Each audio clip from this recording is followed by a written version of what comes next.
नमस्कार मित्रों, मैं स्वतंत्र पांडे आप सभी का एक बार पुनः आपके यूट्यूब चैनल एक्सीलेंट क्लासेस भी स्वतंत्र में हार्दिक स्वागत करता हूं। पिछले वीडियो में हम लोग पढ़े थे वर्णमाला का एक टॉपिक, एक पार्ट में आपका स्वर खत्म हुआ था और दूसरे पार्ट में आपका व्यंजन समाप्त हो गया था। आज हमको पढ़ना है संधि। तो आइए संधि के बारे में कुछ जानते हैं।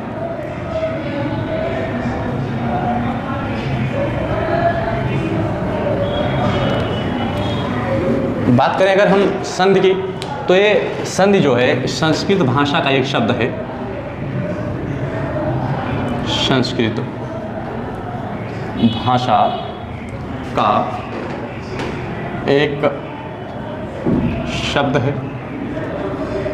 संधि जो है संस्कृत भाषा का एक शब्द है जिसका अर्थ होता है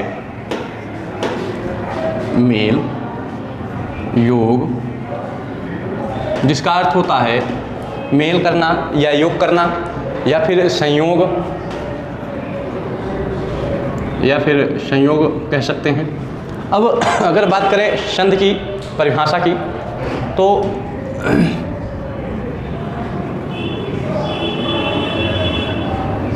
अगर बात करें संधि के परिभाषा की, तो हम जानते हैं कि दो वर्णों के मेल से होने वाला विकार जो होता है, दो वर्णों के मेल से होने वाला विकार, दो वर्णों के मेल से होने वाला विकार या रूप परिवर्तन ही संधि कहलाता है। परिवर्तन ही संधि कहलाता है। अब हमने बात की संधि की, तो संधि जो है एक संस्कृत भाषा का यह शब्द है जिसका अर्थ होता है मेल, योग या संयोग। अब अगर परिभाषा की बात हम करें, तो दो वर्णों के मेल से होने वाला जो विकार होता है या जो दो वर्णों के मेल से जो परिवर्तन होता है, उस रूप का बदला हुआ रूप जो उसका परिवर्तन होता है, वही हमारा क्या कहलाता है? संधि कहलाता है। अब अगर हम बात करें संधि के भेद की, तो संधि के भेद, अगर हम बात करें संधि के भेद की, तो संधि के मुख्यतः तीन भेद हैं। पहला आपका है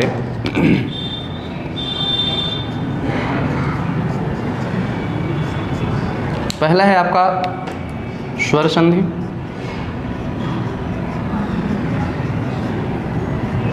दूसरा है आपका व्यंजन संधि, तीसरा है आपका विसर्ग संधि। देखिए परिभाषा आपको हमने बताई। अब बात करते हैं संधि के भेद की। तो संधि के भेद जो है वो तीन है मुख्यतः, स्वर संधि, व्यंजन संधि और विसर्ग संधि। अब हम अगर बात करें स्वर संधि की, तो स्वर संधि के कितने भेद होते हैं? सबसे पहले हमको पढ़ना है स्वर संधि, उसके बाद व्यंजन संधि, फिर हम पढ़ेंगे विसर्ग संधि। तो सबसे पहले हम पढ़ेंगे स्वर संधि। स्वर संधि, अगर हम बात करें स्वर संधि की, तो स्वर संधि का मतलब होता है दो स्वरों के मेल से उत्पन्न विकार अथवा रूप परिवर्तन ही स्वर संधि कहलाता है। स्वर संधि दो स्वरों के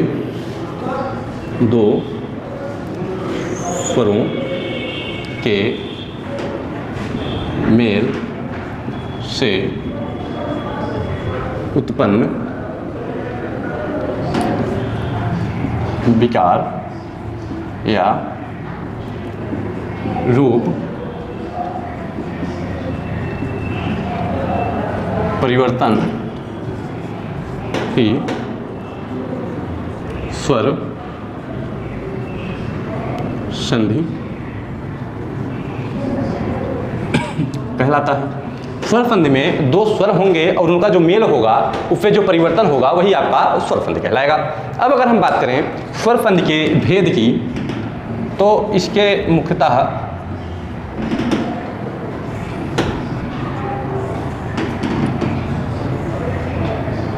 5 भेद होते हैं। स्वर संधि के मुख्यतः 5 भेद होते हैं। पहला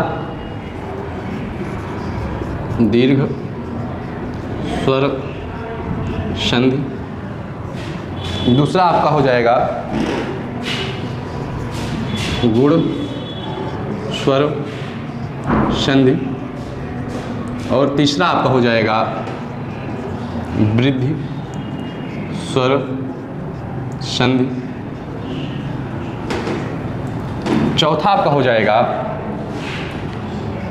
यण स्वर संधि, पांचवा आपका होगा अयादि स्वर संधि। देखिए स्वर संधि दो स्वरों के मेल से उत्पन्न विकार या रूप परिवर्तन आपका स्वर संधि कहलाता है। अब अगर हम बात करें स्वर संधि के अंतर्गत कितने भेद हैं स्वर संधि के, तो अगर पूछता है स्वर संधि के भेद तो इसके 5 भेद हैं। कौन कौन से हैं? सबसे पहले दीर्घ स्वर संधि, गुण स्वर संधि, वृद्धि स्वर संधि, यण स्वर संधि और अयादि स्वर संधि। माफ करिएगा, अयादि स्वर संधि। अब अगर हम बात करें कि सबसे पहले हमको पढ़ना क्या है स्वर संधि में, तो सबसे पहले हमको पढ़ना है दीर्घ स्वर संधि, उसके बाद गुण स्वर संधि, फिर वृद्धि स्वर संधि, फिर यण स्वर संधि, फिर अयादि स्वर संधि। अब हम पढ़ेंगे सबसे पहले दीर्घ स्वर संधि। तो आइए दीर्घ स्वर संधि के बारे में जानते हैं हम लोग कि दीर्घ स्वर संधि कहते किसको हैं, ये बनता किस प्रकार से है। अब आप लोग जो वर्णमाला पढ़े होंगे वही वर्णमाला यहाँ पे काम आने वाली है। ह्रस्व स्वर, दीर्घ स्वर पढ़े हैं ना, संयुक्त स्वर, वही सब अब यहाँ पे आपके संधि में काम आएंगी। तो सबसे पहले हम देखेंगे दीर्घ स्वर संधि। पहला हमारा है स्वर संधि में दीर्घ स्वर संधि, दीर्घ स्वर संधि। अगर बात करें दीर्घ स्वर संधि की तो इसका एक संस्कृत में सूत्र होता है जिसे हम बोलते हैं अकः संवरणे दीर्घा। अकः संवरणे दीर्घा। अकः मतलब क्या होता है? समान। अकः मतलब पूरे दीर्घ स्वर संधि का। अब बात करें दीर्घ स्वर संधि की तो इसका सूत्र है अकः संवरणे दीर्घा। स्वर्णे का मतलब होता है कि समान। अब बात करें अगर हम इसकी परिभाषा की, दीर्घ स्वर संधि के परिभाषा की अगर हम बात करें तो यदि आ इ उ री के बाद वे ही ह्रस्व स्वर या दीर्घ स्वर आए तो उन्हें हम दीर्घ स्वर संधि कहते हैं। तो यदि आ इ उ री, आ इ उ री के बाद अगर वही ह्रस्व या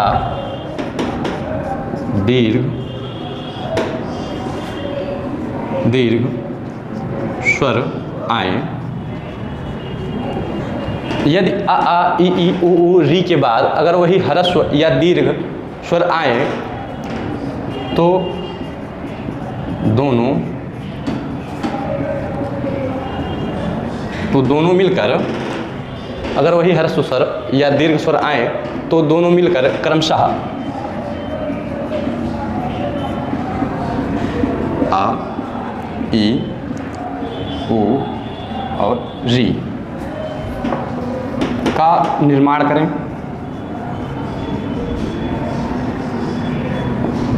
तो वही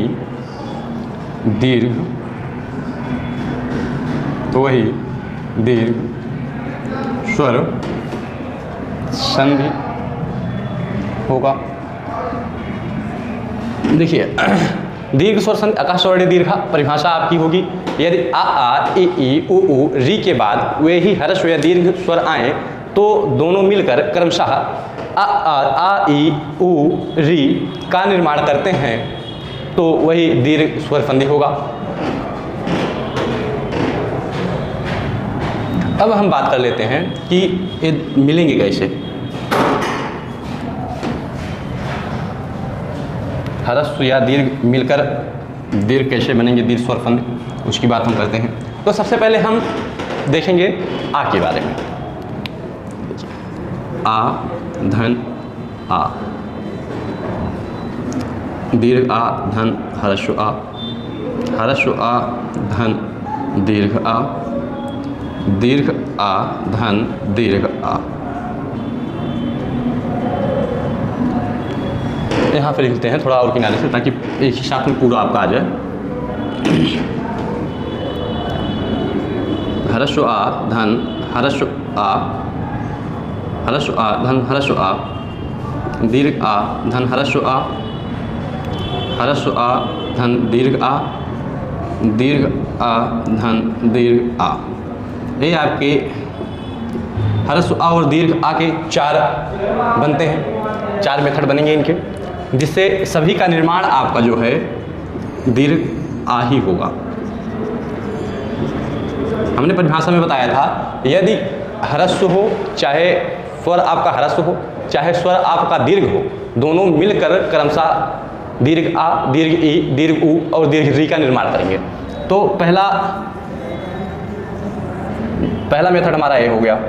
अब दीर्घ स्वर में दूसरे मेथड की अगर हम बात करें, तो दूसरे मेथड पे आपका आ हो गया, आपका एक मेथड खत्म हो गया। अब बात करते हैं हम ई की।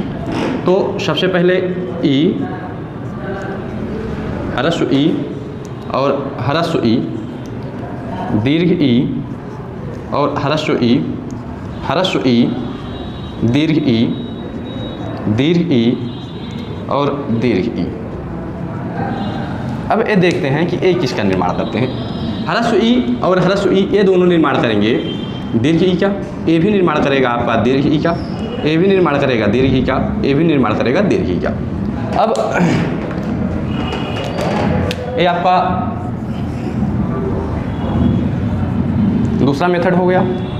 अब हम बात करें तीसरे मेथड की। तो तीसरा मेथड आपका हो गया ह्रस्व उ, ह्रस्व उ, ह्रस्व उ, दीर्घ उ, दीर्घ उ, ह्रस्व उ, दीर्घ उ और दीर्घ उ। ये आपका निर्माण करेंगे हमेशा दीर्घ उ का।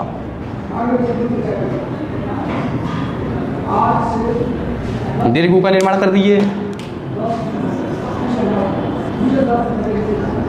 हमारा दीर्घ आ, दीर्घ ई और दीर्घ उ हो गया।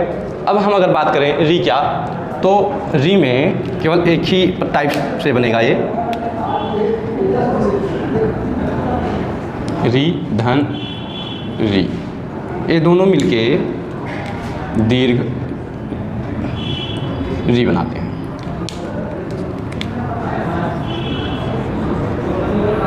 देखिए हमने बताया अकह स्ववर्णी दीर्घा, दीर्घ स्वर का आपका सूत्र है, एग्जाम में पूछ भी लिया जाता है अकह स्ववर्णी दीर्घा किसका सूत्र है, तो अकह स्ववर्णी दीर्घा हमेशा दीर्घ स्वर संधि का सूत्र होगा।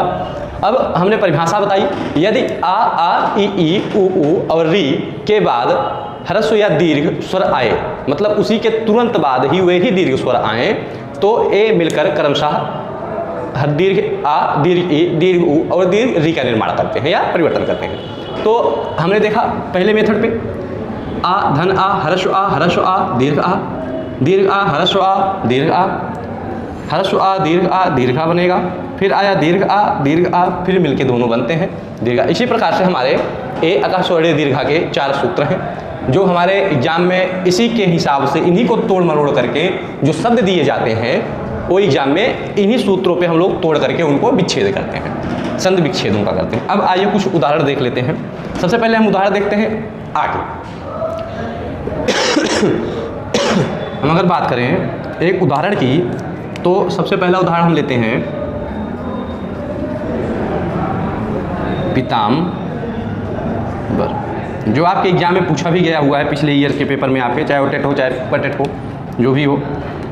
अब इसका हम अगर संधि विच्छेद करें, पीत धन अंबर। पीत धन अंबर अगर है तो ये पीतांबर बनता है। कैसे? हमने बताया था आपको उस व्यंजन में, ता को अगर हम तोड़े ता धन आ होता है और ए आ आके यहाँ पे जुड़ता है। अब अगर हम बात करें ता को, तो हमने लिखा क्या?